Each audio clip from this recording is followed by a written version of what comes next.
नमस्कार, मैं हूं आपके साथ दीपाली सिन्हा और आप देख रहे हैं हमारा खास शो। भारत में हाई ब्लड प्रेशर, जिसे अक्सर साइलेंट किलर कहा जाता है, लगभग 4 में से 1 व्यक्ति को प्रभावित करता है और फिर भी कई लोगों को पता ही नहीं होता कि उन्हें हाई बीपी की समस्या है। हाल ही में एक सर्वे के मुताबिक हाई ब्लड प्रेशर वाले 60% से ज्यादा लोग अपनी स्थिति से अनजान हैं और इसमें भी कम लोग इसे कंट्रोल कर पाते हैं। अधिकांश लोगों को ये लगता है कि ये सिर्फ हार्ट को नुकसान पहुंचाता है, जबकि ऐसा नहीं है। हकीकत में हाई ब्लड प्रेशर साइलेंटली आपके ब्रेन, किडनी और आंखों को भी नुकसान पहुंचा सकता है। और आज इस शो के जरिए हम आपको ये समझाने में मदद करेंगे कि हाई ब्लड प्रेशर आपको कैसे प्रभावित कर सकता है, क्यों इसका जल्दी पता लगाना और कंट्रोल करना बेहद अहम है, और एक बेहतर लाइफस्टाइल में हम कैसे हाई बीपी को नियंत्रित कर सकते हैं। और इसी पर चर्चा करने के लिए हमारे साथ एक खास पैनल मौजूद है। Doctor Amit Sharma, MBBS, MD, medicine, DM cardiology, FSCAI, FESC, professor and head of department cardiology, Subharti medical college, Meerut. Doctor Anshul Jain, MD, medicine, DM cardiology, consultant interventional cardiologist, Saharanpur. Doctor Tanuj Bhatia, MBBS, MD, internal medicine, DM cardiology, SGPGI, Lucknow. Doctor of health care management, Stuttgart, Germany, FSCAI, USA, professor and cath lab director, SGRR medical college and SMI hospital, Dehradun.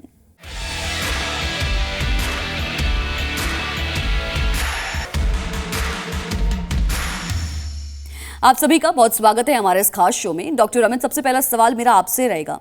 सबसे basic सवाल से शुरू करते हैं। Blood pressure आखिर होता क्या है और कितना ब्लड प्रेशर होना हाई माना जाता है? Blood pressure is the pressure exerted by the heart on the lateral wall of the arteries. मतलब ये जो हार्ट से जो प्रेशर जनरेट होता है वो आर्टरीज में कितना है pressure. And if the blood pressure is high means ज्यादा है, मतलब कि 120/80 से ज्यादा है, then we can say that it is high. हालांकि एल्डर पीपल जैसे कि 60 और 70 साल के जो वृद्ध अवस्था वाले लोग हैं उसमें 140/90 तक भी इसे नॉर्मल माना जाता है। So any blood pressure more than 140/90 is considered as a hypertension और इसे कंट्रोल करना is very necessary। Doctor Anshul, high blood pressure को साइलेंट किलर कहा जाता है, ऐसा क्यों कहा जाता है, इस बारे में बताइए। देखिए, साइलेंट किलर का मतलब है कि वो नुकसान कर रहा है शरीर को लेकिन पता नहीं चल रहा। और मोस्ट ऑफ द टाइम अक्सर क्या होता है कि ब्लड प्रेशर बढ़ा हुआ होता है, लेकिन जब पेशेंट कंप्लेन लेकर आता है या अपने सिम्टम्स लेकर आता है तब तक बहुत लेट हो चुका होता है या फिर कहीं शरीर में नुकसान हो चुके होते हैं। जैसे अक्सर हम देखते हैं कि मरीज आता है कि उनको सिर में दर्द हो रहा है, वो तब जाके बीपी चेक कराते हैं, तब तक नुकसान हो चुका होता है। रेटिना में चेंजेस आ जाते हैं, ब्रेन में चेंजेस आ जाते हैं, हार्ट की वॉल्स थिकेंड हो जाती हैं, उनका क्रेटिनिन जो किडनी का फंक्शनिंग होता है वो डिरेंज हो जाता है। तो ये कुछ चेंजेस आते हैं बॉडी में जिसके लॉन्ग टर्म में या आगे भविष्य में उनके साइड इफेक्ट्स और ज्यादा होते हैं। इसलिए हम बोलते हैं उसको कि ब्लड प्रेशर एक रेगुलर चेकअप होना चाहिए। अगर रेगुलर चेक ना किया जाए तो जब तक पता चलेगा तब तक वो बहुत नुकसान कर चुका होगा। डॉक्टर तनुज, आपसे जानना चाहूंगी, क्योंकि ये हाई बीपी आजकल हर चौथे मरीज को है। हाई बीपी की समस्या हमारे देश में कितनी आम है, ये बताइए। हमारे देश, खासकर जो साउथ ईस्ट एशियन कंट्रीज हैं, इसमें ब्लड प्रेशर की चांसेस डे बाय डे बढ़ते जा रहे हैं। इसलिए जैसे अभी डिस्कस हुआ, वो साइलेंट किलर के रूप में चलता रहता है, तो अर्ली डिटेक्शन बहुत ज़रूरी है। और खासकर अगर हम बात करें शहर एज कम्पेयर टू गांव, ग्रामीण एरियाज में, तो शहर वाले एरियाज में ब्लड प्रेशर का प्रेवलेंस ऑलमोस्ट 1.5 गुना है। जहाँ पे मैं 30% बात कर रहा हूँ, करीबन 35 से 40% अर्बन एरियाज में प्रेवलेंस है और 25% रूरल एरियाज में प्रेवलेंस है। और आधे लोगों को पता नहीं है, 15% लोग ही एक्चुअली में ब्लड प्रेशर को डायग्नोसिस के बाद भी कंट्रोल कर पाते हैं। और दूसरी जो बहुत चौंकाने वाली प्रॉब्लम है, ये एक मेजर हेल्थ प्रॉब्लम तो है ही, पर दूसरी चौंकाने वाली बात यह है कि यंगर इंडिविजुअल्स में, यानी कि इसका प्रेवलेंस अप्रॉक्सीमेटली 45% होता जा रहा है, ऑलमोस्ट उतना जितना कि हम एल्डरली में देखते हैं। तो इसका प्रेवलेंस बहुत ज़्यादा रैमिफाई हो चुका है, it's beyond detection and we need to check it by screening. Doctor Amit, क्या आप ये बताएंगे किन कारणों से हाई बीपी की समस्या हो सकती है और कैसे इससे निजात पाया जाए?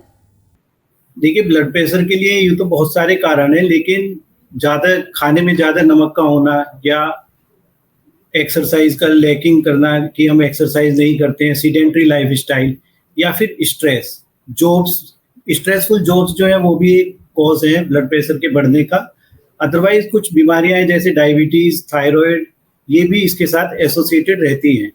सो अगर हम देखें ओवरऑल एक हेल्दी लाइफस्टाइल अगर कोई मेंटेन करता है तो ब्लड प्रेशर के कारण कम होते हैं। स्मोकिंग बहुत बड़ा रिस्क फैक्टर है ब्लड प्रेशर बढ़ाने के लिए, बाकी स्ट्रेस और अदर थिंग्स आर देयर। इसी के साथ डॉक्टर अंशुल से मेरा अगला सवाल है, हाई बीपी से दिल पर क्या असर पड़ता है, ये बताइए। जैसा कि हमने बात किया था, वो बहुत लेट में पता चलता है, बहुत देर में पता चलता है। शुरू बढ़ना बहुत पहले से हो जाता है और सिम्टम्स आने शुरू होते हैं बाद में। हाई ब्लड प्रेशर में अगर हम देखें तो दिल की दीवारें मोटी हो जाती हैं, हार्ट डायलेट हो सकता है, दिल फैल सकता है, हार्ट की पावर कम हो सकती है। अगर हम देखें शरीर की बाकी धमनियों में देखें तो उनकी भी दीवारें मोटी हो जाती हैं, जिसकी वजह से जो नीचे का बीपी है वो भी बढ़ना शुरू हो जाता है। अगर हम उसके फर्दर इफेक्ट्स देखें तो हार्ट के वेसल्स या हार्ट के जो ब्लड सप्लाई है, धमनियां हैं, उनमें भी उनकी दीवारें मोटी हो जाती हैं, उनमें कोलेस्ट्रॉल की जमने की टेंडेंसी या वो जो जिस स्पीड पे उन पे कोलेस्ट्रॉल जमता है वो ज़्यादा हो जाता है।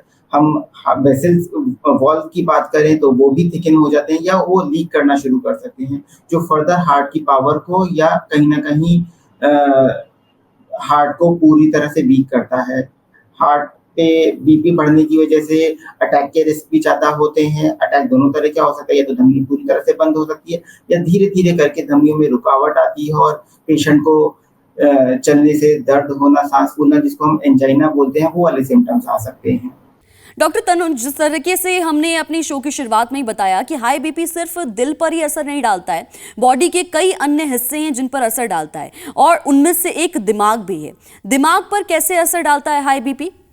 जैसे कि हाई ब्लड प्रेशर एक रिस्क फैक्टर है, बल्कि हम लोग हार्ट डिजीज, ब्रेन डिजीज, इनको आपस में संबंधित ही मानते हैं। हम कहते हैं एथेरोस्क्लेरोटिक कार्डियोवास्कुलर डिजीज, जिसमें हाई ब्लड प्रेशर जैसे हार्ट की आर्टरीज को इफेक्ट करता है, ऐसे ये ब्रेन की आर्टरीज को भी इफेक्ट करता है।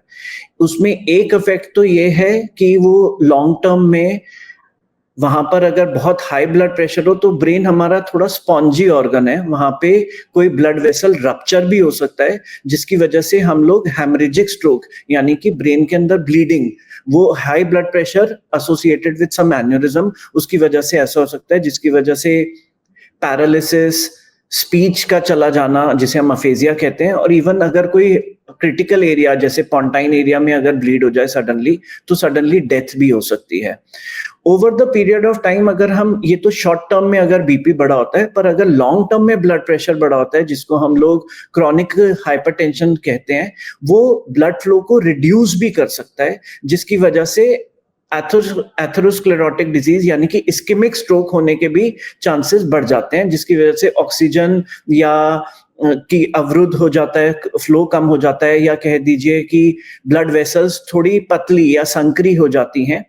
इसके अलावा विजन प्रॉब्लम्स बहुत ज्यादा कॉमन है, जो कि ब्रेन या आई से संबंधित होते हैं। Mood problems, anxiety, depression, white matter lesions, और एल्डरली एज में देखा गया है कि अगर अनकंट्रोल्ड ब्लड प्रेशर रहता है तो डिमेंशिया, जिसको हम लोग भूलने वाली बीमारी कहते हैं, वैस्कुलर डिमेंशिया का बहुत ज्यादा प्रेवलेंस होता है। इन सब चीजों को अवॉइड करने के लिए long term as well as short term rise of blood pressure को रोकना बहुत जरूरी है। डॉक्टर अमित, मैं आपसे जानना चाहूंगी, दिल और दिमाग के बारे में तो हमने जाना, क्या हाई बीपी से किडनी पर भी कोई इंपैक्ट पड़ता है? देखिए, ब्लड प्रेशर दिल और दिमाग के अलावा किडनी पर भी बहुत बुरा असर डालता है, और हमने ये देखा गया है कि अगर पेशेंट्स बीपी को कंट्रोल नहीं करते, खासकर युवा अवस्था वाले लोग, तो उनका जल्दी ही किडनियां खराब होने लगती हैं। इसका कारण है क्योंकि प्रेशर अंदर जो किडनी की जो नसें हैं उसमें ज्यादा रहता है और उससे धीरे धीरे किडनी डैमेज हो जाती है। और आपको ये जानकर बहुत हैरानी होगी कि अगर 20 साल के बच्चे या 30 साल के युवा को अगर ब्लड प्रेशर अनकंट्रोल चल रहा है और वो उसको बिल्कुल भी ध्यान नहीं दे रहा है, तो हो सकता है 2-3 साल या 4 साल में उसकी किडनी इतनी डैमेज हो जाए कि वो डायलिसिस पे आ जाए। सो kidney is very much affected by the blood pressure, और इसको कंट्रोल करने के लिए अगर आपको लगता है कि किडनी पर थोड़ा सा भी असर ब्लड प्रेशर का आ गया है, उसके बाद ये बहुत जरूरी है कि आप अपने ब्लड प्रेशर को 120/80 तक सीमित रखें हमेशा, क्योंकि हर बार जब भी बीपी बढ़ेगा आपकी किडनी डैमेज होगी और फिर यूरिया क्रिएटिनिन आपके बढ़ते चले जाएंगे। तो ये kidney is very much affected by the increase in blood pressure. Doctor Anshul, high BP के बारे में लोग ये जानते हैं कि दिल, दिमाग और अब जैसा कि हमने जाना किडनी पर असर पड़ता है, लेकिन आंखों के बारे में ये कोई नहीं जानता कि आंखों पर भी हाई बीपी असर डालता है। मैं आपसे जानना चाहूंगी कि कैसे असर डालता है, इस बारे में आप प्रकाश डालिए। जी बिल्कुल, जैसा कि अभी बात हुई है, आंखों को शरीर के 3-4 अंग होते हैं, जिससे हम बोलेंगे कि बीपी पे अगर बीपी का असर आ रहा है तो लगभग साथ ही साथ उन सब में असर आता है। हार्ट एक चीज हो गया, ब्रेन हो गया, ब्रेन से रिलेटेड ही आंखें हैं। एक तरह से वो आंखें हम बोल सकते हैं कि वो क्रूड वे में ब्रेन को दर्शाती हैं कि ब्रेन पे क्या असर आ रहा है, या किडनी हो गई। तो अगर हम आंखों की बात करें तो आंखों के पीछे दर्द होना ये शॉर्ट टर्म है कि बीपी अचानक से बढ़ा, पेशेंट को आंखों के पीछे ऐसा या फिर आंखों के माथे पे आगे की तरफ दर्द जैसा एहसास हो सकता है, या पूरे सिर में दर्द हो सकता है, आंखों की रोशनी कम हो सकती है। इसी तरह से आंखों का जो पर्दा होता है उसकी जो धमनियां होती हैं वो मोटी हो जाती हैं, उसमें ब्लड सप्लाई प्रॉपर नहीं आती, तो विजन कम हो जाता है। उनमें एक टर्म होती है, हम बोलते हैं कॉटन वूल स्पॉट्स की, उसमें हल्की हल्की छोटी छोटी से ब्लीडिंग्स जैसे या वो स्वेलन हो जाती हैं। इसी तरह से आंखों का पर्दा या जो नस है जो दिमाग में जा रही है पर्दे से, उसमें सूजन आ जाती है, जिससे रोशनी शॉर्ट टर्म के लिए या लॉन्ग टर्म के लिए दोनों ही तरह से कम हो सकती है। या हम देखें अगर बीपी कभी अचानक से बढ़ता है तो आंखों पे जो सफेद भाग है जो बाहर से हमें दिखता है उस पे खून के निशान आ जाते हैं, जिसको हम बोलते हैं स्क्लेरल ब्लीड। तो ये कुछ असर होते हैं जो आंखों पे बीपी बढ़ने से शॉर्ट टर्म में या लॉन्ग टर्म में आ सकते हैं। डॉक्टर तनुज, सबसे ज़रूरी बात हाई बीपी को लेकर ये होती है कि इसके जो सिम्टम्स हैं वो लोगों को पता हो, जिससे कि इसको लेकर कुछ क्योर किए जा सके, और अगर क्योर नहीं तो प्रिवेंशंस किए जा सके। क्या हाई बीपी के लक्षण मरीज को महसूस हो सकते हैं? जैसा कि अभी डिस्कस ही हो रहा है कि ये एक साइलेंट किलर के रूप में तो है ही, तो रेगुलर ब्लड प्रेशर चेक करना तो जरूरी है, पर हाँ अगर ब्लड प्रेशर सडनली राइज करता है तो कुछ पैथोग्नोमिक, कुछ डेंजर साइंस जरूर होते हैं, जैसे कि हेडेक्स, खासकर वो हेडेक अर्ली मॉर्निंग बहुत ज्यादा होता है। तो अगर किसी पर्सन को अर्ली मॉर्निंग हेडेक हो रहा है तो वो अपना ब्लड प्रेशर जरूर चेक कराए। उसके अलावा सांस फूलना, थोड़ा चक्कर महसूस होना, खासकर कुछ पेशेंट्स ऐसा बताते हैं एकदम जब वो सडनली खड़े होते हैं तो चक्कर जैसा महसूस हो, डिजीनेस महसूस हो।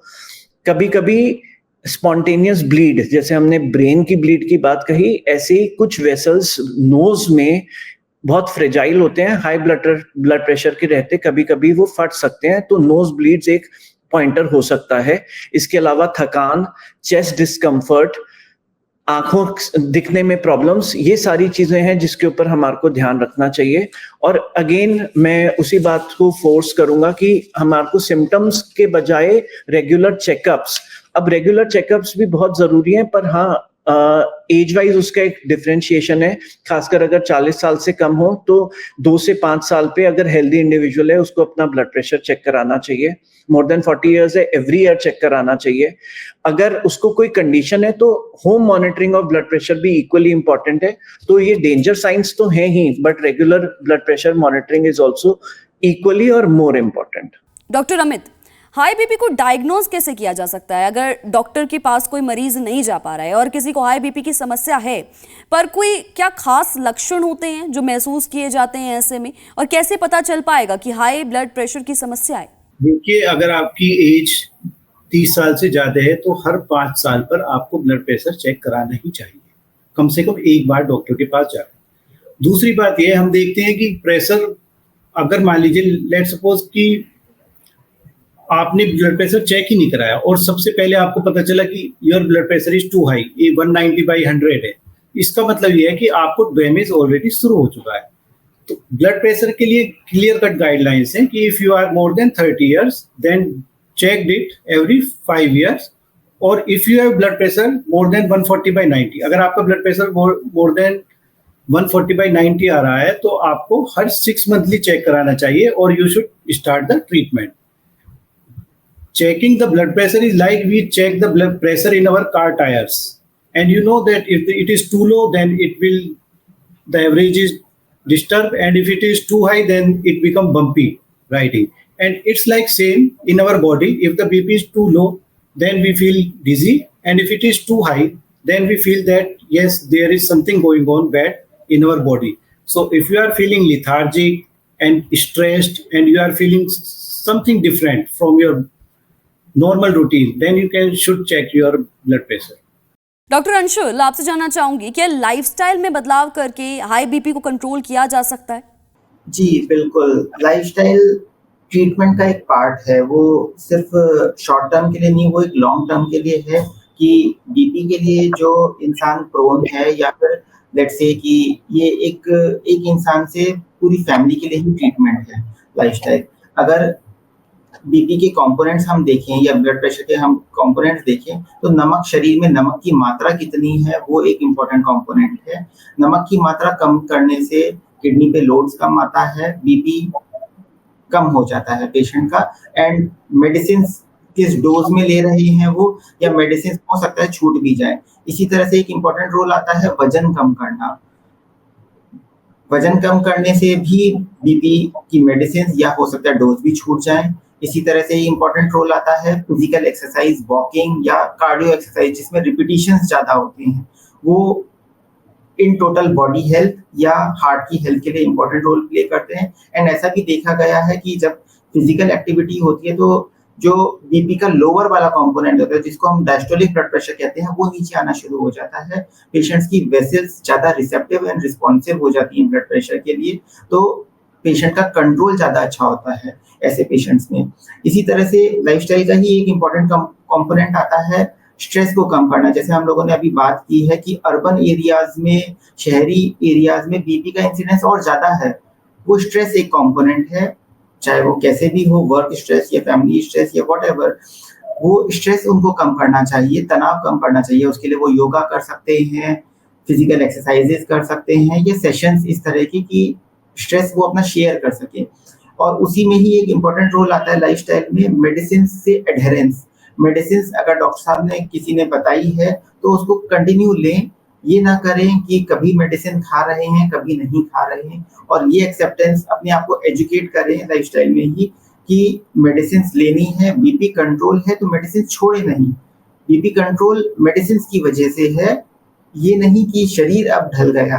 शरीर नहीं ढला, वो मेडिसिन का इफेक्ट है. मेडिसिन उनको लगातार लेनी है, उसको छोड़ के ना लें. तो ये सारी चीजें आती हैं, नमक कम लेना, एक्सरसाइज रेगुलरली करना, स्मोकिंग अगर करते हैं या टोबैको लेते हैं किसी भी फॉर्म में, उसको छोड़ना, एडिक्शन से दूर रहना, स्ट्रेस को कम करना, शेयर करना, और मेडिसिन से एडहेरेंस एंड डॉक्टर से प्रॉपर चेकअप एंड फॉलो. इस सब तरीकों को अगर मिला जुला के हम देखें तो एक बीपी कंट्रोल करना और आगे की लाइफस्टाइल को अच्छा करना बहुत इंपॉर्टेंट हो जाता है. डॉक्टर तनुज, अगला जो मेरा सवाल है वो उन लोगों के लिए जिन्हें बीपी की समस्या है, वो ये जानते हैं अगर किसी को बीपी की समस्या है पर हाई बीपी के लक्षण महसूस नहीं हो रहे हैं तो फिर क्या उन्हें बीपी की दवाएं लेनी चाहिए या बिना दवाओं के भी इससे निजात पाई जा सकती है? इस बारे में हम लोग ऑलरेडी डिस्कस कर चुके हैं कि ब्लड प्रेशर एक साइलेंट किलर है, तो हर बार वो शोर मचा के नहीं आएगा. खासकर अगर किसी को ब्लड प्रेशर है, हालांकि over the period of time with lifestyle changes, with dietary changes, हो सकता है हम ब्लड प्रेशर की मेडिकेशंस कुछ कम कर पाएं. और जैसे कि मैंने पहले स्ट्रेस किया था, नो योर डिजिट्स, यानी कि पेशेंट को अपने ब्लड प्रेशर के डिजिट्स खुद पता होने चाहिए. आजकल home monitoring of blood pressure, ये एक टर्म है जो हम अपने पेशेंट्स को भी सिखाना चाहते हैं, बताना चाहते हैं. और कहते हैं उनको ब्लड प्रेशर फ्रीक्वेंटली घर पे मॉनिटर करना चाहिए। उस फ्रीक्वेंसी को हम इतना भी ना फोर्स करें कि पेशेंट सुबह दिन शाम रात उसी चीज में लगा रहे। To start with, the patient can measure his blood pressure once in morning and once in evening, and once he understands कि इस लेवल पर स्टेबल हो रहा है ब्लड प्रेशर, तो मे बी इंटरमिटेंटली 3 या 5 डेज में पेशेंट ले सकता है। मैं इस बात पे इसलिए स्ट्रेस कर रहा हूं क्योंकि एक डिक्टम कम्युनिकेशन दे देना कि हाँ कंटिन्यू करनी है हमेशा आजीवन या रोक देनी है, इट्स नॉट दैट। हमारे को कई बार ब्लड प्रेशर की मेडिकेशन की डोज को टाइट्रेट भी करना चाहिए। तो पहला पॉइंट, अगर आपका ब्लड प्रेशर कंट्रोल में है तो continue your medications. Second point, frequent home monitoring of blood pressure, और अगर आप कम करने की सोच रहे हैं तो अपने डॉक्टर से कंसल्ट कर लीजिए, क्योंकि हर चीज ब्लड प्रेशर रीडिंग्स में नहीं आता। There is something known as end organ damage, यानी कि ब्रेन, हार्ट, किडनी, अगर मान लीजिए कोई किडनी के थ्रू प्रोटीन लूज कर रहा है ब्लड प्रेशर की वजह से, वो मेडिकेशंस बंद कर देता है, तो लॉन्ग टर्म में उसका किडनी डिटेरियोरेट भी कर सकती है। तो अपनी मेडिकेशन थॉटफुली रिड्यूस करना इंपॉर्टेंट है। बहुत बहुत धन्यवाद आप सभी डॉक्टर्स का हमारे साथ जुड़ने के लिए। हमारे व्यूअर्स को आप सभी ने बहुत ज़रूरी जानकारियां हाई ब्लड प्रेशर से जुड़ी हुई थी।